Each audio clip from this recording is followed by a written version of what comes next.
ગઈકાલે આપણે જોયું એ પરીક્ષિત 7 દિવસ એના નક્કી થઈ ગયા છે કે 7મા દિવસે એનું મૃત્યુ છે.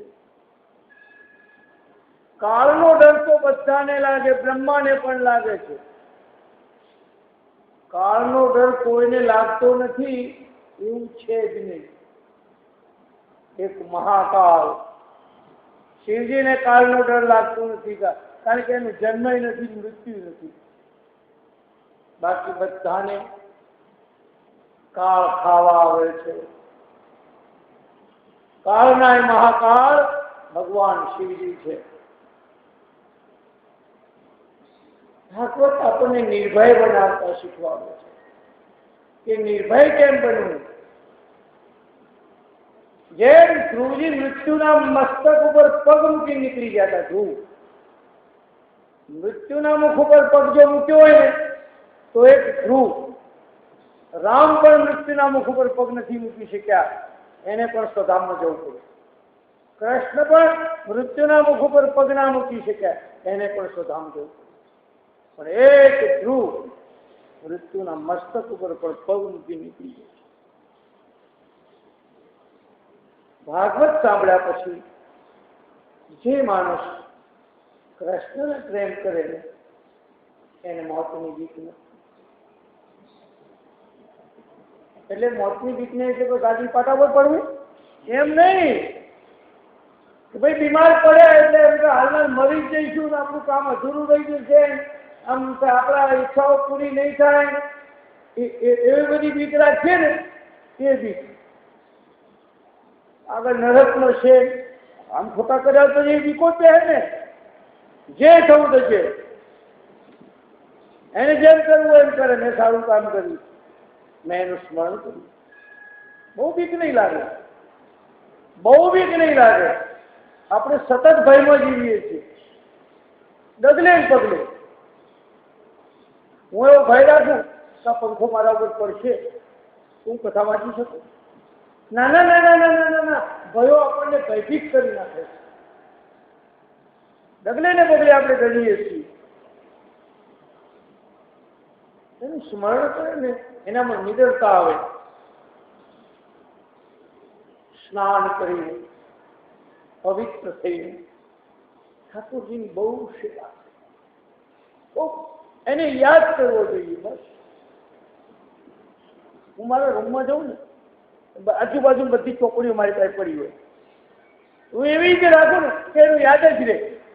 તમે ફોટાઓમાં આખો દાળ બેસી નહીં રહી, મૂર્તિ સામે આખી દાળ બેસી નહીં જવું, પણ એવું વાતાવરણ ઘરમાં ઊભું રાખો ને તરત ભગવાન તમને યાદ આવે. મારા ત્યાં તો હું એક સાવરણી લાવું ને તો ભગવાનને દૂરથી થતું, પછી એમ કહું આ સાવરણી ઘરમાં કચરો સાફ કરે છે એમ મારા મગજમાં કચરો સાફ કરશે. કાંઈ મને એમ કહેવાય, કારણ કે અહીં કચરો સાફ કરે તું, મારા ભીતરમાં જે કચરો છે એ પણ તું સાફ કરશે.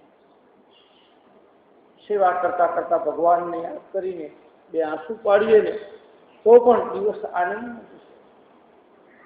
સવારમાં ઉઠીને આનંદ ખૂબ હોવો જોઈએ. સવારમાં તમે જોયું ઘણા માણસ ઉઠે ને કલાક જ મગજ ઠેકાણે આવે, બસ કલાક હસતા હસતા ઉઠો.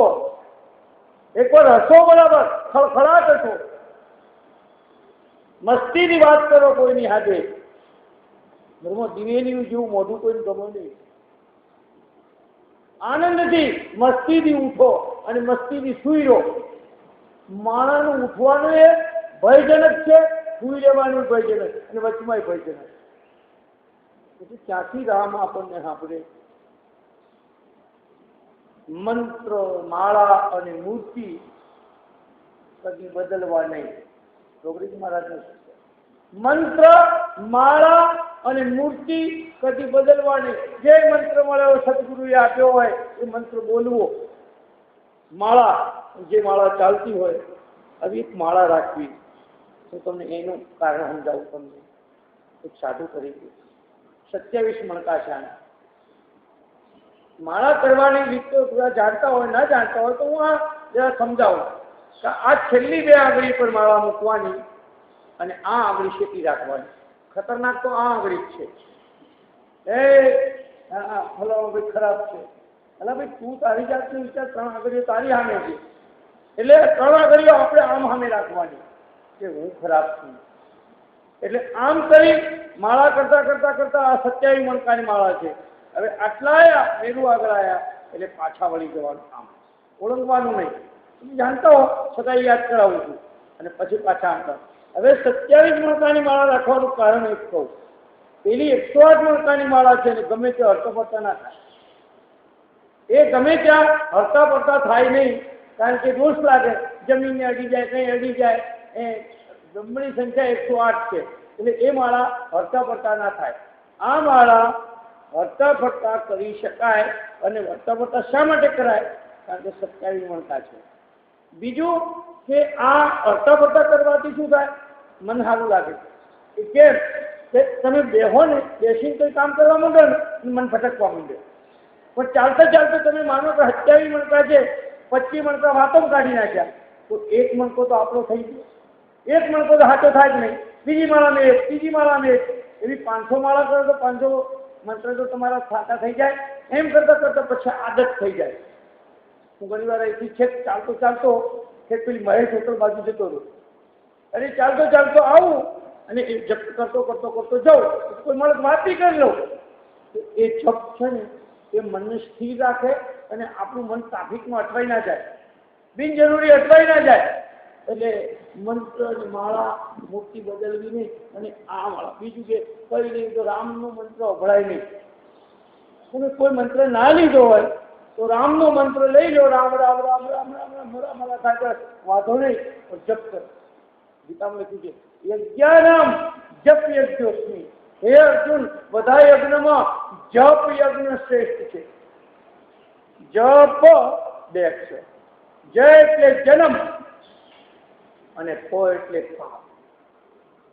જન્મ જન્મના પાપને દૂર કરે એનું નામ જપ. જપ ખૂબ થાય, શક્ય એટલા કરવા. કારણ કે અમુક ઉંમર થાય એટલે આપણે વાંચીએ ના શકીએ, બહુ મહેનત વાળું કામ ના કરી શકીએ, તો બેઠા બેઠા માળા કરીએ તો કોઈ વાંધો નથી. માળા કરવામાં ભલે ને મન જાય જવા દો, ભટકે ભટકવા દો, વળી પાછું લાવો. 1 મણકો તો આપણા બાપનું થઈ જાય. બીજા મણકા ભલે ને 108 નકામાં જાય, પણ એક તો આપણું જે કશું નથી કરતો ને એના કરતા કંઈક કરે છે ને એને કઈ વાંધો નથી. જપને ગણવાય નહીં, બને તો ગણવાની જરૂર નથી. ગણવાનું કામ એનું આપી દો, ગણવાનું કામ એને આપી દો. એને એમ કહેવાય છે કે 33 કરોડ જપ થઈ જાય ને ટોટલ, આપણે જીવીએ ત્યાં સુધીમાં રોજ 100 માળા કરીએ, 33 કરોડ જપ થઈ જાય ને તો વિધિના લેખ ઉપર મેઘ મારી દીધા એવું લખ્યું છે. જેટલા જપ વધારે હોય એટલા આપણા પાપનો નિકાલ થતો જાય છે. એમ કહેવાય છે કે ડોગરેજી મહારાજ નડિયાદમાં સંતરામ મંદિરમાં એમને બીમાર પડ્યા, છેલ્લી અવસ્થામાં હતા. અમે એના દર્શન કરવા ગયા હતા. અમને એમ થયું કે હવે આ 10-12 દિવસના મહેમાન છે. ડોગરીજીના અમે દંડવત કરીને દર્શન કર્યા કે જો આવો મહાપુરુષ, કથા જગતનો મહાન સંત જ્યારે વિદાય લે તો આ સમાજના શિષ્યો વિધવા બની જશે. જે દિવસે મહાન પુરુષ સદગુરુ આ દુનિયામાંથી વિદાય લે ને ત્યારે શિષ્ય વિધવા થાય. અમે લોકો ક્યારે વિધવા થઈએ?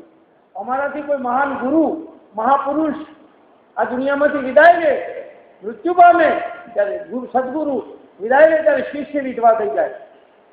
અમારે મુંડન કરવાનું હોય, ઘરે હોય તો બીજા દાડે મુંડન કરવાનું હોય, વિધવા થઈ જાય, એના શણગાર ઉતરી જાય. એટલે ડોગરીજી મહારાજ જ્યારે મૃત્યુ થવાની તૈયારી હતી પછી એમ કહેવાય છે કે ત્યાંના ડોક્ટરો એની તપાસ કરવા આવતા હતા અને ડોગરીજી ઉપર છાતી ઉપર જેવું સ્ટેથેસ્કોપ મૂકે અને બીપી માપે ને એટલે કાન ઉપર ડોક્ટરને હરે કૃષ્ણ હરે કૃષ્ણ હરે કૃષ્ણ હરે કૃષ્ણ અવાજ સંભળાતું હતું. પછી એક ડોક્ટર બહુ ચાલાક હતો કે ડોગરીજી મૃત્યુ પામ્યા ને એટલે તરત જ એની માળા ચોરી લીધી. પેપરમાં આવેલું આખું, બધા પેપરોમાં આવ્યું. ડોગરીજીની માળા ચોરી લીધી કારણ કે એમાં એટલા બધા જપ થઈ ગયેલા, માળાના મણકા ઘસાઈ ગયેલા, કદી બદલેલી નહીં ડોગરીજીએ. મારે તો 2-3 વર્ષે ખોવાઈ જાય, બીજે લાવવી પડે. પણ જેટલા જપ, જપાપ સિદ્ધિ, જપથી સિદ્ધિ પ્રાપ્ત થાય છે. આંખ દર્શન કરે, મન ધ્યાન કરે અને જીભ જપ કરે. આટલું જ કરવાનું છે ને. આંખ દર્શન કરે, જીભ જપ કરે, મન ધ્યાન કરે, કરવાનું. બીજું ખાસ એ ઘણા લોકોને એક સવાલ હોય છે, મારી વાત ચર્ચા કરવી છે આજે. ઘણા લોકોને એક સવાલ હોય છે કે મહારાજ એમ કે અમે જપ કરવા બેસીએ, ધ્યાન કરવા બેસીએ, એ વખતે અમને આડાવડા વિચાર આવે છે, આમ કાંઈ થાય નહીં, એ જ ટાઈમે થાય. હા થાય, તમને નહીં, અમને બધા જ થાય. કેમ? કારણ એ 24 કલાક આપણને જે મળ્યા છે એમાં આપણે 1 કલાક ભજન કરવા બેસીએ એટલે પેલા 23 કલાકના જે દુશ્મનો હોય, કલાકમાં તો આપણે ભગવાનનું નામ લેવાના હોઈએ, પેલા દુશ્મનોની ઈર્ષા થાય. કામ, ક્રોધ, મદ, મોહ, લોભ. એટલે 1 કલાક માટે અમને છૂટા પડ્યા. અમે 24 કલાક એની હાથે રહેવા વાળા માણસ, અને અમારી આજે દગો કરી 1 કલાક ભજનમાં બેસી ગયો, અને પેલા 23 કલાકના દુશ્મનો હોય ને એ આપણા પર બળવો કરે, આપણા પર હુમલો કરવા આવે, અને એમાં ટકી રહેવાનું છે આપણે. કારણ કે એને આપણે છેકા મૂકીએ છીએ. જેમ ઘરમાં 24 કલાક આપણા ઘરમાં પત્ની આપણી સાથે રહેતી હોય અને પછી આપણે એને એમ કહીએ કે તું દૂર રહે અને 1 કલાક મારે ખાનગી કોઈ બીજી સ્ત્રી સાથે વાત કરવી છે, તો કેવો બળવો થાય ઘરમાં? એમ આવો એક બળવો થાય ઘરમાં, આપણા અંદરના ઘરમાં એવો બળવો થાય, અને એ બળવો બહુ દુઃખદાયક છે. એટલે એ 23 કલાકો આપણા ઉપર હુમલો ન કરે, અને કરશે પણ એ સતત કરતા જઈએ, પછી થોડા દાડા પછી મહિને 2 મહિને હુમલો કરતા બંધ થઈ જાય, પછી થોડો હળવો હુમલો થાય તો 4-6 મહિના થઈ જાય. 6 મહિના સુધી તો કરવું જ પડે. લોકો શું કરે, વચ્ચે છોડી દે. આપણને શું છે કે છોડી દેવાની બહુ ટેવ છે. મન દેવો છોડી દઈએ, મંત્રો છોડી દઈએ, ગુરુ બદલી નાખીએ. આપણે સ્થિર રહેતા નથી. એની કારણે રોજ ખાવા જેવું છે કે નહીં, આપણે રોજ નાહીએ છીએ કે નહીં, રોજ પાણી પીએ છીએ કે નહીં, એમ આ મનને પણ જપ આપવા પડે. નિયમિત ખાવાનું નિયમિત ના ખાતા હોય તો આપણે જપે ન કરવા જોઈએ. જે નિયમિત કરી પાણી રોજ પીએ છીએ તો જપ પણ રોજ કરવા જોઈએ. એ એક કસરત છે મગજની, આત્માની, હૃદયની. આ એક કસરત તો થવી જ જોઈએ. અને કે છે માણસે ચૂપથી દૂર રહેવાનું છે. પ્રભુના ભજનમાં સવારમાં બહુ આનંદ મળે. તમે જોજો. અને પુસ્તક બાજુ ખાસ કહું, પહેલે કોરે સબ કોઈ જાગે. સવારમાં 3 વાગે વહેલો ઉઠે ને એ બ્રાહ્મ મુહૂર્ત કહેવાય, અમૃત વેળા. પણ ધારો તો સાંજે 6 થી 9 બધા જાગે, 9 થી 12 ભોગી માણસ જાગે, 12 થી 3 ચોર જાગે, અને 3 થી 6 જોગી જાગે. બ્રાહ્મ મુહૂર્તમાં ધ્યાન રાખો, બ્રશ ના થાય, નવાય નહીં. ઘરમાં દીકરા હોય, વહુ હોય, અને કોઈ આવું બધું કરવા જાય તો તોફાન મચે ને અપ્રિય થઈ જાય તો ઉઠી જવાનું. પથારીમાંથી ઊભા થઈ, તબિયત સારી હોય તો, ના હોય તો પછી આરામ કરવો જરૂરી. પણ તબિયત સારી હોય અને ઊંઘ પાકી ગઈ હોય તો ઉઠી પથારીમાં બેસી ભજન કરવાનું. ભજન કરવાનું. જે દેવ સદગુરુનું, શાસ્ત્રનું શ્રવણ કરવાનું. હું સવારમાં વહેલી પરોડે વાંચું ને બહુ યાદ રહે. 2 વખત વાંચવાનું ખાસ. જો યાદશક્તિ વધારવી હોય તો સ્કૂલોમાં પણ હું વિદ્યાર્થીઓને ખાસ કહું છું કે એક તો વહેલી પરોડમાં બ્રશ કર્યા પહેલા વાંચવા બેસી જવું. વાંચવા બેસી જઈને તાજું માઇન્ડ હોય, કોઈ આગળ જીવ ના હોય, ધંધા રોજગારમાં જીવ ના હોય, એટલે એ વખતે વાંચેલું બહુ યાદ કરે.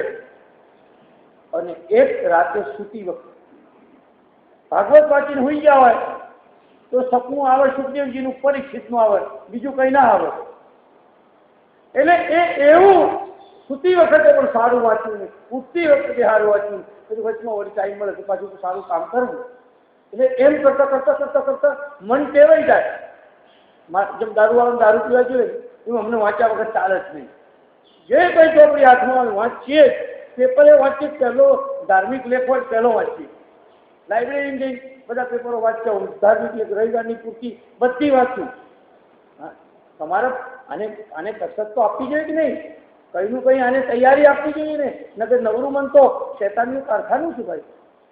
આ નવરા મનને આ ભૂત જેવું છે. ભૂત છે ને નવરું પડી જાય તો ખાઈ જાય, પણ એ સાંભળાવી દેવાનું. ચાલુ કર નવરું પડે ને ખાય નહીં આપણને. આ મન છે ને એને કામે લગાડી દેવાનું છે, તો ધાર્મિક કામમાં એને લગાડવાનું. એટલે બ્રાહ્મ મુહૂર્તમાં એટલા તમે કહેશો કે કેમ વહેલી સવારમાં જ 3 થી 6 એ એક સમય એવો છે કે એ સમય કરેલું ભજન 10 ગણું ફળ આપો. કેમ? એનું કારણ એટલા માટે કે તમે જોજો ભારતના કેટલા બધા મંદિર, મોરબીના કેટલા મંદિર, આખા ભારતના કેટલા મંદિર, ખાલી અયોધ્યાની અંદર 7,000 મંદિર તો રામના છે. હરિદ્વારની અંદર બધા થઈ 10,000 મંદિર છે. પછી અહીંથી કરતા ઠેક મોરબીમાં આવો તો આખા ભારતના કેટલા મંદિર થયા? લાખો મંદિર થઈ ગયા. હવે એ મંદિરોની અંદર એ ટાઈમે સવારમાં કોઈ વાગે, કોઈ 3 વાગે થતી હોય, કોઈ 3:30 વાગે, કોઈ 4 વાગે, 6 વાગે આરતી થતી હોય, પણ 3 થી 6 ના ગાળામાં લગભગ આરતીઓ ને ભજન ને સાધુ સંતોનું ભજન ને બ્રાહ્મણોનું ભજન ને એ બધું થઈ ગયું હોય.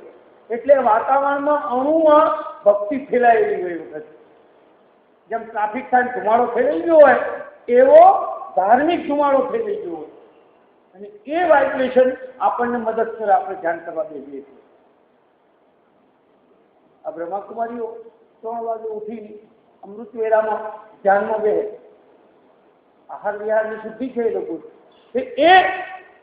ધ્યાનમાં બેસતા ને વાંચવું, ભજન કરવું, એમાં કંટાળો માળા પકડવી, એનો કંટાળો આવે તો ધ્યાન કરવું, એમાં કંટાળો આવે કસરત કરવી, એમાં કંટાળો આવે તો થોડી વાર બેસીને કોઈ સારો વિચાર કરવો. અને મારે તો ઘણી વાર એવું થાય એમાં કંટાળો આવે તો ટીવી ચેનલ ખોલું, ધાર્મિક ચેનલ, મોરારી બાપુની ડોબરેજીની કથા આવતી હોય, કોઈ કેસેટ મૂકી ધાર્યું ભજનની. પણ તમે કંઈક સતત મનને પ્રવણ તો મન આખું પાછું બહુ ઝાઝું જાય નહીં. આપણે કોઈ મહાન થઈ જવું અગત્ય નથી, પણ સારા માણસ તો રહેવું છે. આપણે બગડીને જઈએ ને એ માટે ભજન કરવાનું. કેટલા સુધરી જઈએ ને કેટલા મહાન થઈ જઈએ એવી કઈ જરૂર નથી. સારા ડોક્ટર ના થઈ ચાલે, સારા વૈજ્ઞાનિક ના થઈ, સારા એન્જિનિયર ના થઈ ચાલે, સારા વકીલ ના થઈ ચાલે, સારા બેંક ઓફિસર ના થઈએ સારા તો પણ ચાલે, પણ સારા માણસ, સારા નાગરિક થવું એ બહુ કૃપા હોય તો થવાય. અને એ માટે આપણા મનને બહુ સારી કસરત આપવી છે. મનથી સેવા.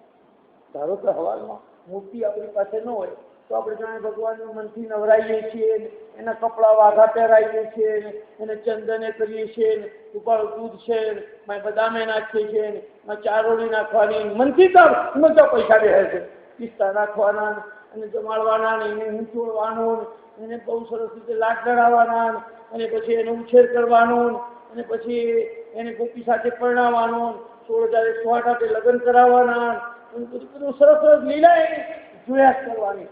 બહુ આનંદ આવે એમાં. મનને એમ કરતા કેવું પડી જાય.